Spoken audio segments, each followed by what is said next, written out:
Well, Jason, I mean, we've been able to meet through mutual friends who you played together with in the NFL at Auburn, and I'm real appreciative that you're here to talk to athletes about brand, because it's such an important thing to us, an influencer. But really, the best place to always start is your story. So just kind of take people through your story for those who might not understand your journey from Mississippi to Auburn to the NFL. Well, I grew up in Taylorsville, Mississippi, which is a super small town. You know, it's probably not even on the map.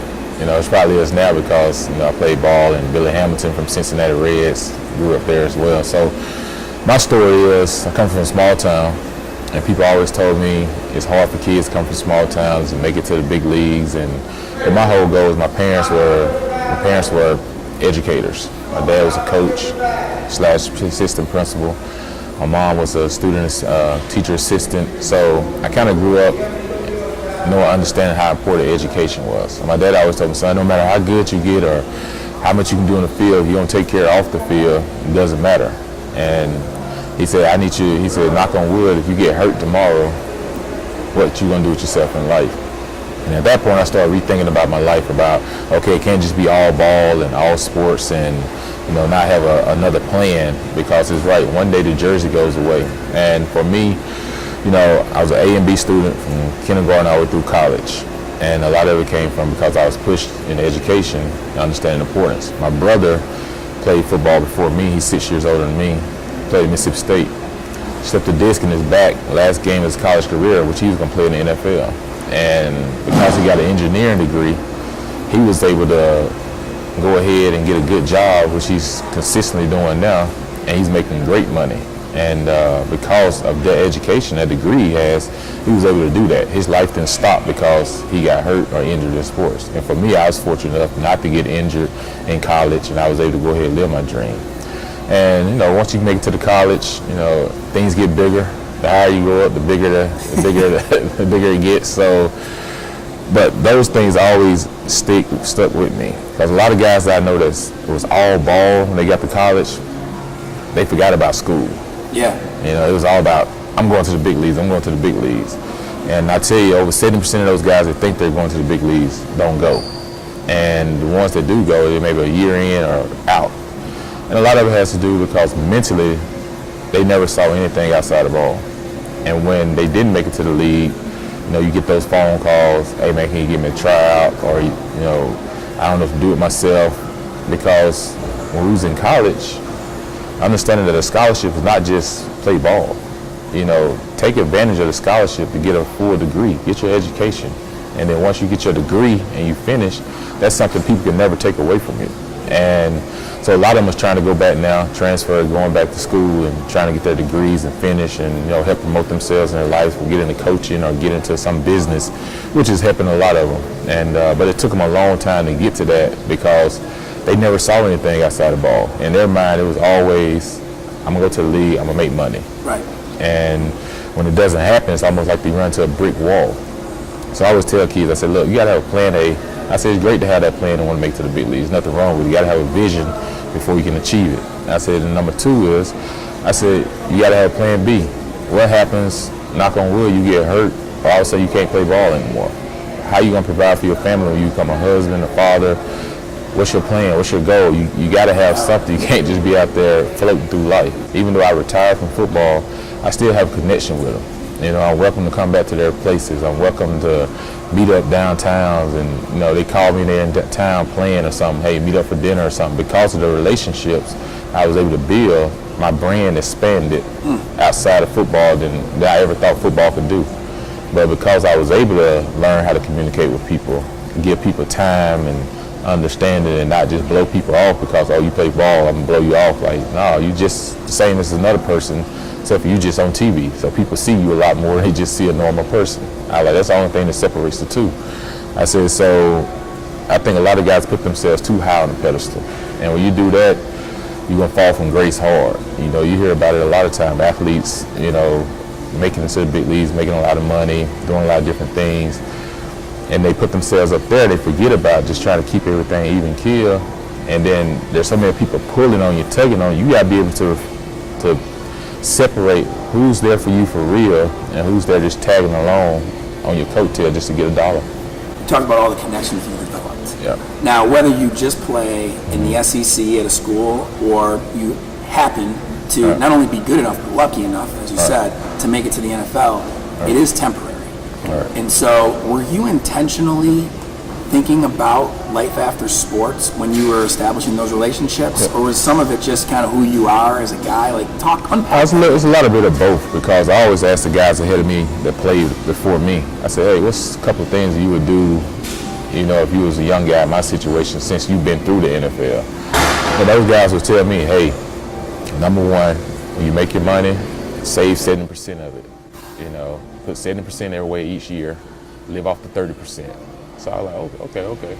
And then they was like, you don't start living your life until you finish. They say, why you playing ball? It's all about training, preparation, and you tied up in practice or you tied up in games. So they like, so what are you spending money on? And then number two was, they said, build relationships. Because when you're finished playing ball, your platform can still be growing because of your relationships. But use your platform while you have a chance. If you just blow through your platform while you playing ball and blowing people off, all right, when your name's no longer hot no more, you're not the hottest guy on TV playing ball no more, nobody's thinking about you, you sell to the next star, but people remember how you treated them while you was playing. So if you was a rough guy, right? I was telling them, I don't have time for autograph, I don't have time for this.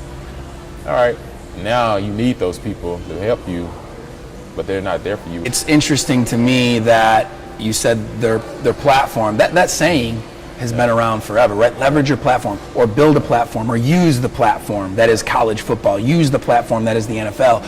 But never has it been less abstract and more tangible than with social media. Oh, yeah. Because now there's actually a platform that exists with a number of followers and an actual set of engagement situations that are a track record of your use of the platform.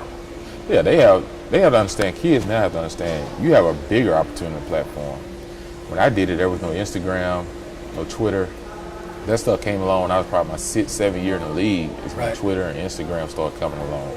But for the most part of my career, Smooth JC, right? Yeah, Smooth JC. So that's, for a big part of my career, that wasn't even available. You know what I'm saying? So you have to learn how to communicate with your mouth. Now, a lot of kids don't even know how to start a conversation with someone because everything is text message, Instagram, Twitter, DM, direct message, or, some form of social media.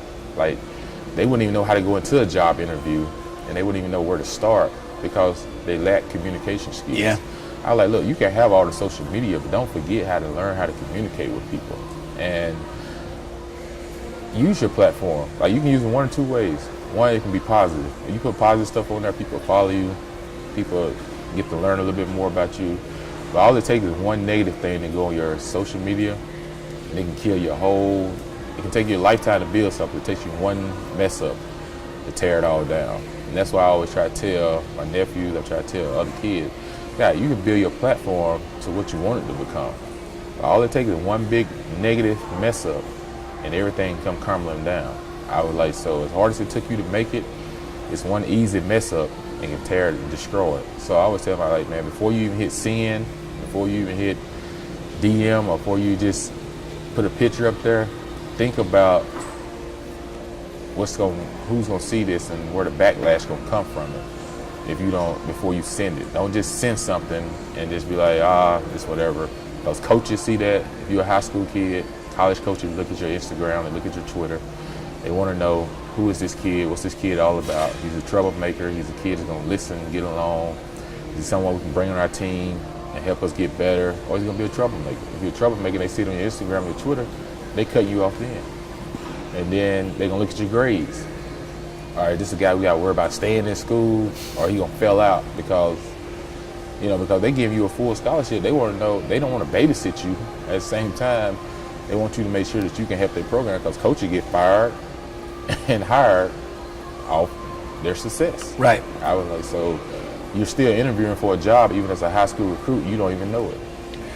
Well, at the same time, I feel like I've kids. My kids have do's and don'ts, right? Mm-hmm. And if I sit there all day and tell them what not to do, don't do this, don't do this, don't do this, they're going to do something. Mm-hmm. So they also need to be equipped with what to do.